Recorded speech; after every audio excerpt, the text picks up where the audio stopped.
قبلہ آخر میں کیا پیغام دینا چاہیں گے؟ آخر میں یہ کہوں گا، بات تو تھوڑی سی شاید کڑوی بھی ہو، جی جی، سب سے اہم بات یہ ہے شہزادے آج کے اس حوالے سے اللہ کی خوشنودی کے لیے امت مسلمہ کو امت وحدہ بننا چاہیے۔ بے شک بے شک۔ میں ایک چینل پہ بیٹھا ہوا تھا تو مجھے اینکر کہنے لگی کہ مفتی صاحب انڈیا نے کہا ہے کہ ہم لاہور میں مرکز قادسیہ پر اٹیک کریں گے، آپ کیا کہیں گے؟ یہ کنہوں نے کہا ہے؟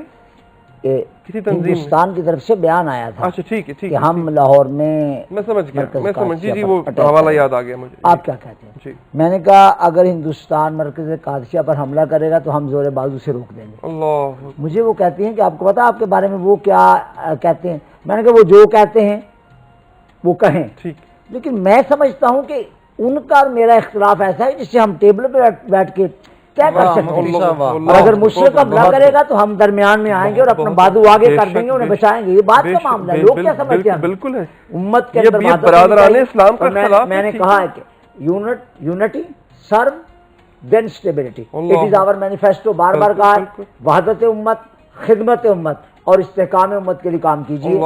آپ کا ٹھیک ہے، ایک بندہ حنفی ہے، ایک شافعی ہے، ایک مالکی ہے، ایک حنبلی ہے، کوئی حرج نہیں، اور ایک بندہ کہتا ہے کہ میں فقہ کے مطابق نہیں عمل کرتا، میں ڈائریکٹ حدیث سے جو ہے وہ عمل کی راہیں نکال لیتا ہوں، اجازت ہے نکال۔ ماشاءاللہ، ختم ہو چکا ہے۔ میں آپ دونوں حضرات کا بہت بہت